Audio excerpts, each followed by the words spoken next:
محرم شروع ہوتے ہی لوگ مختلف طریقوں کی باتیں کرتے ہیں، مختلف طریقوں کے اعمال کرتے ہیں۔ کیا آپ جانتے ہیں کہ نبی کریم صلی اللہ تعالیٰ علیہ وآلہ وسلم نے اس مبارک مہینے میں کون سے اعمال کرنے کی تعلیم دی؟ اور کچھ ایسے اعمال جنہیں اگر آپ اپنا لیں اپنی زندگی میں، جیسے سنت اعمال جنہیں آپ اپنی زندگی میں اپنا لیں تو آپ کی زندگی ہمیشہ کے لیے بدل۔ السلام علیکم ورحمۃ اللہ وبرکاتہ۔ ناظرین، محرم سال کا پہلا مہینہ ہے، اور جب نیا سال شروع ہوتا ہے تو انسان کو اپنا جائزہ لینے اور اللہ تعالیٰ سے اپنا تعلق مضبوط کرنے کا موقع دیتا ہے۔ محرم ان 4 مہینوں میں سے ایک ہے جن کا اللہ تعالیٰ نے قرآن مجید میں ذکر کیا اور انہیں حرمت والے مہینے کہا۔ یہ صرف اس لیے فضیلت والا نہیں کہ یہ سال کا پہلا مہینہ ہے، بلکہ یہ اس لیے فضیلت والا ہے کہ اللہ تعالیٰ نے اس کی فضیلت قرآن مجید میں بیان کی۔ محرم کی فضیلت۔ محرم کا لفظ ہی حرمت والا ہونے کی طرف اشارہ کرتا ہے۔ اسلام سے پہلے عرب والے لوگ بھی اس مہینے کا احترام کرتے تھے، لیکن اسلام نے اسے حقیقی اہمیت عطا کی۔ حضور پاک صلی اللہ تعالیٰ علیہ وآلہ وسلم نے اسے اللہ کا مہینہ قرار دیا۔ مہینہ ہمیں یاد دلاتا ہے کہ وقت بہت تیزی کے ساتھ گزر رہا ہے۔ ہمیں اپنے اعمال کا جائزہ لینا چاہیے، اپنے اعمال پر غور و فکر کرنا چاہیے، اور یہ ہمیں اپنے اعمال کا حساب لینے کی دعوت دیتے ہیں۔ اب میں آپ کو بتاؤں گی کہ کون سے اعمال اس مہینے میں سنت ہیں اور احادیث کریم سے ثابت ہے۔ پہلا کام یوم عاشورہ کا روزہ رکھنا۔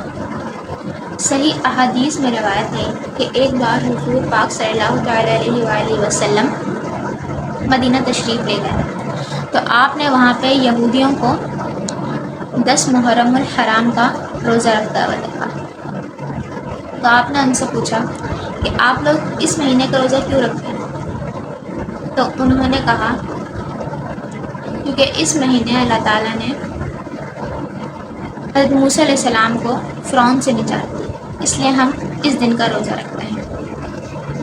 تو آپ صلی اللہ تعالیٰ علیہ وآلہ وسلم نے فرمایا تو حضرت موسیٰ علیہ السلام سے تو قریبی ہمارے تعلق ہے، ہم آپ سے زیادہ حقدار ہیں حضرت موسیٰ علیہ السلام کے۔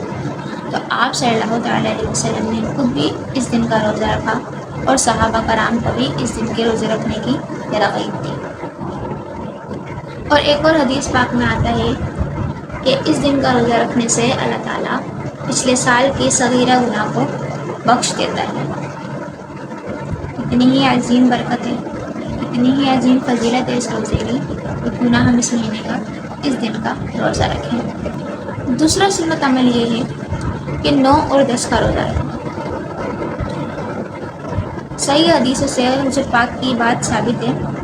حضور پاک صلی اللہ تعالیٰ علیہ وآلہ وسلم نے فرمایا کہ اگر آئندہ سال میں زندہ رہا، آئندہ سال میں یہ زندگی رہی تو میں 9 اور 10 کو نہیں کروں۔ علماء کرام اس کی تفسیر میں فرماتے ہیں کہ صرف 10 کا روزہ نہ رکھیں بلکہ 10 کے ساتھ 9 تاریخ کو ملا لیں، یا پھر 10 کے ساتھ 11 تاریخ کو ملا لیں، اور یہ احادیث پر بھی عمل ہو جائے گا اور زیادہ اجر و ثواب کا ذریعہ بھی بن جائے گا۔ تیسرا سنت عمل یہ ہے کہ نفلی روزے رکھنا۔ حضور پاک صلی اللہ تعالیٰ علیہ وسلم رمضان المبارک کے بعد جن مہینوں میں روزہ رکھا کرتے تھے ان میں سے ایک مہینہ محرم کا بھی تھا۔ اگر کوئی اس مہینے میں نفلی روزے بھی رکھتا ہے، 1 دن 2 دن جتنے وہ دن چاہے، تو یہ بھی اس کا سنت میں عمل ہے۔ اور روزہ ویسے بھی صرف بھوکے پیاسے رہنے کا نام نہیں، بلکہ یہ ہمارے نفس کی تربیت کرتا ہے۔ چوتھا سنت عمل یہ ہے کہ قرآن پاک کی تلاوت کرنا۔ نیا سال شروع ہوتے ہی ہمیں اپنے آپ سے یہ سوال کرنا چاہیے کہ کیا میں قرآن پاک کی تلاوت کرتا ہوں؟ کیا میرا تعلق اللہ تعالیٰ سے یعنی قرآن پاک سے مضبوط ہے؟ کیا میں نے قرآن پاک کو سمجھ کے پڑھا ہے کبھی؟ اگر نہیں تو اس سال میں نیت کر لیجیے کہ اس سال میں آپ یہ تینوں کام کریں گے، قرآن پاک کی تلاوت بھی کریں گے اور اسے سمجھ کر بھی پڑھیں گے۔ اور قرآن پاک کو پڑھنا یعنی اللہ تعالیٰ سے اپنا تعلق مضبوط کرنا ہے۔ بھلے 3 آیتیں پڑھیں، کیونکہ اللہ تعالیٰ کو وہی کام زیادہ پسند ہے جو مستقل مثال سے کرتے ہیں۔ روز پڑھیں، صرف 3 آیتیں ہی پڑھیں اگر سمجھ کر پڑھیں۔ تو یہ بھی ایک سنت عمل ہے نئے سال کی شروعات کا۔ 5واں سنت عمل یہ ہے کہ توبہ و استغفار کرنا۔ کوئی بھی ایسا بندہ نہیں ہے دنیا میں جس سے خطا نہیں ہوئی، جس کے گناہ نہیں ہوا۔ ہمیں اپنا اعمال کا جائزہ خود لینا ہے۔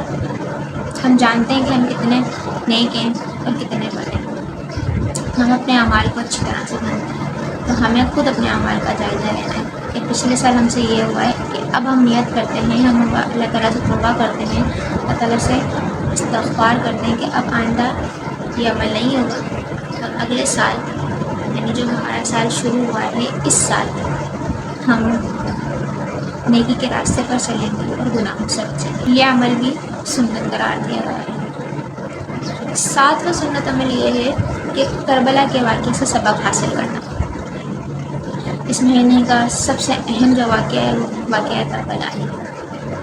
اس سے ہمیں سبق حاصل کرنا ہے، ان کی وفاداری، ان کی شجاعت، ان کی بہادری، ان کا صبر اور ان کا استقامت، ان کا ایثار، ان کا اخلاص، یہ سب ذہن میں رکھ کے ہمیں ان ساری چیزوں سے ان کا سبق حاصل کرنا ہے۔ ہمیں یہی چیزیں اپنی زندگی میں بھی اپلائی کرنی ہے۔ ہمیں کوشش کرنا ہے کہ ہم ان جیسے بننے کی کوشش کریں، جیسے وہ بھوکے پیاسے رہے، ہم روزہ رکھنے کی کوشش کریں، نمازیں پڑھنے کی کوشش کریں۔ ہمیں ان کاموں سے بچنا ہے جو قرآن اور حدیث کے خلاف ہو، یا کسی صحابہ نے بھی ایسا کچھ نہ کیا ہو، یا کسی صحابہ کی عملی زندگی سے ہمیں ایسی کوئی بات نہیں ملتی، تو ہمیں ان ساری باتوں سے بچنا ہے۔ کہ اس مہینے میں بہت سی غلط رسومات بھی ہوتی ہیں، ہمیں دھیان رکھنا ہے ہم کوئی ایسا کام نہ کریں جو قرآن اور حدیث کے خلاف ہو۔ اللہ پاک ہمیں محرم کے مہینے سے بھرپور فائدہ اٹھانے اور سنتوں کے مطابق زندگی گزارنے کی توفیق عطا فرمائے۔ اگر آپ کو میری یہ ویڈیو پسند آئی تو میری ویڈیو کو لائک کریں، کمنٹ کریں اور صدقہ جاریہ سمجھ کر دوسروں تک پہنچائیں۔ اور ایسی مزید ویڈیوز دیکھنے کے لیے میرا چینل سبسکرائب کریں۔ السلام علیکم ورحمۃ اللہ وبرکاتہ۔